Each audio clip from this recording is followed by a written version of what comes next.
Lumi is the second of 2 Mythic Brawlers coming to Brawl Stars in the update, and we will see her in early April or late March with an early access offer, and I'll show you why you just might think about getting that offer for yourself, using code LEX of course, because Lumi is incredibly fun to play. Now Lumi is the drummer in Draco's band and the second brawler in that trio.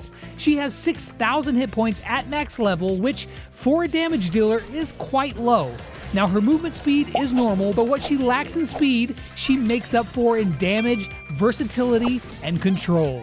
For her main attack, she throws her Morning Stars at a pretty long range. They will travel to either max distance or until they hit a wall.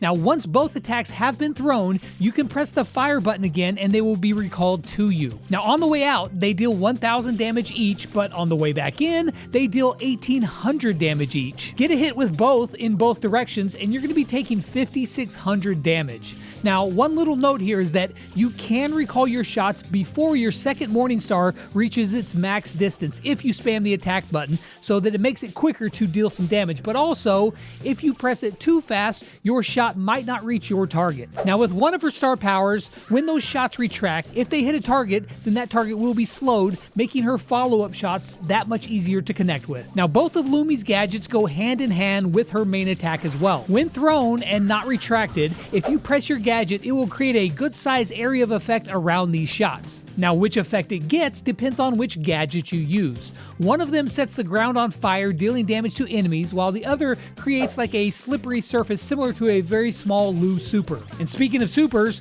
Lumi's super is absolutely stellar. When you use her super, she will pound the ground with her weapons, sending out 3 circles in front of her. The bigger the circle, the more damage it deals. Now the large circle will not only inflict a serious amount of damage, but it also roots enemies in place for a short time, allowing Lumi to get those follow-up shots or even your teammates to finish the job. Now you can make it even more deadly by using her other star power, and with this, it will set the area on fire in her super as well. Now what you're about to see in these tests will probably surprise you. I know it did me. But if you stick around to the end, I got a hot take for you about Lumi. But let's get this party started with perhaps her toughest competition, and that's the tanks. This is going to be brutal, so let's just get this out of the way right now. Lumi may deal a lot of damage, but she has to wait for her shots to go out before recalling them back in to hit those big numbers, and by that time, she's gone versus the tanks. Now she is a damage dealer, but she hardly gets a chance to do her job before she is absolutely erased at this close range. Now if she's given time, like against Tank here, she makes it close, but most of these tanks are just not going to give her a chance to do that. Now, if she could have recalled her weapons faster against BB, then maybe, but against powerhouses like Frank, Jackie, or Daryl, they give her no time at all before she is gone. Yeah.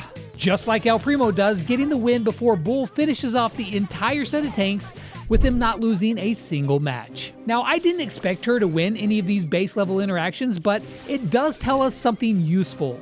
She is not the tank busting kind of brawler like say a Griff or a Shelly. While her damage is very good, it's not on-demand instant damage. You just have to treat her differently. In a game, she isn't going to want to approach the tanks very often because she has a big advantage with her range. Combine her shots on the ground with her gadgets, and just the threat of her using a gadget or recalling the weapons is a big threat. But if a Daryl rolls on you as Lumi, I mean, you're pretty well screwed, but if you play the range game and control game, the tank shouldn't bother you too awfully much. So she isn't the greatest against the heftiest brawlers in the game, but what about the weakest ones? So Lumi didn't have a great showing against the tanks, but here is a difference. Oh, I mean, well, that was just a fluke. I mean, it's Juju. Okay, well, that's more like it, taking out Larry, and Grom never really stood a chance because of her damage. Tick is, well, Tick. And while Mike does a lot of damage, it takes a while for them to go off. And honestly, Barley never knew what hit him. Well, that was awkward. But listen, you probably had the same reaction as me, like, what the heck was that? A damage dealer losing half the matches to the throwers at point blank range? I know, it looks bad, but here's the good news. Okay, so there's actually not a lot of good news against the throwers, but that's because Lumi doesn't like have any ability to break walls, nor is her movement speed very fast. However, there are some ways to put some pressure on the throwers. First off are her gadgets. They can apply some pressure, moving them away from a wall, but even more so is that super. Not only does it go through walls, but it also roots them in place, letting you make up some ground, but it's just not a super great matchup for Lumi. Her range is pretty long at least, so while you can't get to the throwers, they're really not going to be able to get to you. But it does, however, point out her biggest weakness, which will be even more evident against the next set of brawlers. Now, while controllers aren't known for having the most amount of damage or even a ton of hit points, as you watch these interactions, you're going to see that even though Lumi is a damage dealer, a lot of these fights are actually really close. Lumi has two major weaknesses, and these tests point them out very clearly. The first and biggest of them is her health. 6,000 hit points is just not very much, especially since over the years, brawlers have been getting more and more damage and their health pools keep getting larger. But does that mean she's bad? I mean, watching that last interaction, you'd probably think so, but as this video moves along, I'm going to show you how to overcome those weaknesses and why, despite the low hit points, Lumi is going to be an absolute terror to deal with. I mean, yeah, Jean wins, and even Meeple, who's not that strong, walks away with the dub as well. The old man Gale dominates her, and Griff wins easy, but we can't really fault her for that one. I mean, it's Griff after all. So a 14-4 record really isn't much to write home about, and in a game, there is no doubt you are absolutely going to have to keep an eye on her health bar, but as much as controllers like to control, I think Lumi is actually kind of a hybrid damage and control brawler herself. Just the presence of her weapons on the ground effectively is a control area. It's sort of like a chuck post. You're going to always want to be wary of being around them because you might just get damaged all of a sudden. Lumi is the same, except that she can recall her shots whenever she wants. She can control areas with her weapons and make it even more deadly with her gadgets, and her super is honestly really strong. Add the root onto that super, and it's really hard to play against. And unlike the other control brawlers, Lumi has basically infinite shots. She can constantly throw out her weapons the entire game, so low hit points seems like a fair trade-off, but there is one other really big weakness, and I will show you what that is against the Marksman. Okay, so we know that Lumi doesn't have much health, so what's the other weakness? So normally when you see a damage dealer this close against the Marksman, you would expect the damage dealer just to wipe the floor with him because they put out so much damage so fast, but that's not really the case here. You see, her shots take some time. Because of how her shot works, the time from your first attack to the time when you can recall both shots is not instant. The damage is constant, but it's not super bursty. Now, she's able to take down B, just barely, and she does get a win against Brock too, but a 5-5 record against really squishy brawlers, it's really not that impressive. So then that means she's just gonna get dominated by the Marksman, right? Well, not exactly. Now, on a very wide open map, yes, she's going to get completely outclassed by the Marksman. She's going to have to work her way up the map, but very carefully. A single shot from brawlers like Piper or Nani will put her in serious trouble of dying. But I don't really think that Marksmen are going to be Lumi's prime target anyway. Lumi will want to pick on other mid-range brawlers that she can overwhelm with her utility and constant damage. I think that she's going to be one of those brawlers who has a deceptively high damage at the end of the round, but might have more deaths than normal too. And honestly, that's okay. There's a place for that. But does she have a place among the other damage dealers? Well, let's find out. So now that you know Lumi's two big weaknesses, let's just rip off the band-aid right here and now. She does not do well against the damage dealers. I mean, she does kill Spike, but that's after she dies. Both Mo and Clancy get the better of her low health and shot mechanics. She can't get off more than one round of shots on RT, and the same actually goes for Eve. Tara has a lot of burst, and Pearl absolutely cooks her quick. Lola gets the best of her, but at least Colette can't use her super here, so Lumi wins that one. Now, Carl's shots are also really slow to come back, giving Lumi a win, and speaking of low HP, there's Rico. Now, 8-Bit easily wins, and Colt was a really close one too.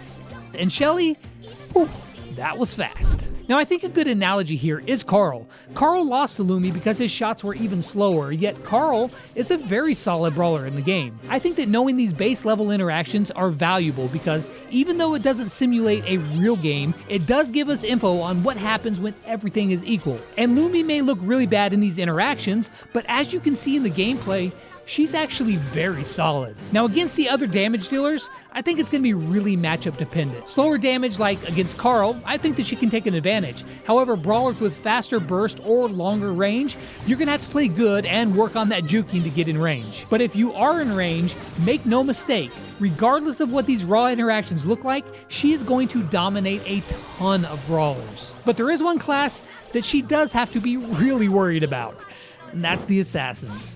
Not only do they have vastly more burst damage, but when they do attack, it's sudden and fast. And Lumi, she's just not really equipped to deal with that. Her health bar will be gone faster than when my girlfriend went away for college, and she basically has no defensive capabilities to ward these assassins off. Melody has time to build up all of her notes and get the win. Miko, well, he's just slippery. And Fang, I mean, okay, the dude's got a lot of health. I get it. Buzz dominates her with ease, and Mortis 3-shots her with quickness. Shade slaps her into next week, Sam shows no mercy with his knuckle busters, and Edgar gets the win too without even needing a super. 0-14. Yeah, that was brutal. And I wish I had some good news for you here, but assassins are going to be tough to deal with. Like if a Mortis comes out of a bush on you, that's going to be rough. The advantage that you do have, though, as Lumi is your range, so use that, but just keep your head on a swivel and watch out for those assassins. So the last hope for Lumi to make a good first impression on you all are the support brawlers, but let's be real, she has not fared well all day against any brawler. She lost to half the throwers and has been clean sweeped by a couple other classes as well. But I mean, hey, she beats Barry, so that's not nothing. Pam even went easy on her and backed up not hitting all her shots and still wins. She made it very close with the newly nerfed Gus, but Poco, well, he just clearly broke a guitar string from there. It happens. So then, you've seen Lumi 1v1 versus every brawler, and I know, that looked brutal, but this is one of those times that everything is not as it seems. I think that Lumi is actually going to be a very good brawler. In fact, I think that she's better than the other new brawler Finks. By now you know her weaknesses: low hit points, slow shot unloading and recall speed, and no real defensive mechanics. On the flip side, she has a ton of positives. The biggest of those is constant damage, and I mean non-stop pressure. No reloading, it's just never-ending shots. She has amazing area control with her shots, her gadgets, and her super, and on top of all of that, and perhaps most importantly, she is really fun to play. Like, truly, this brawler is fun. Now, could she use a bit of a buff to her health?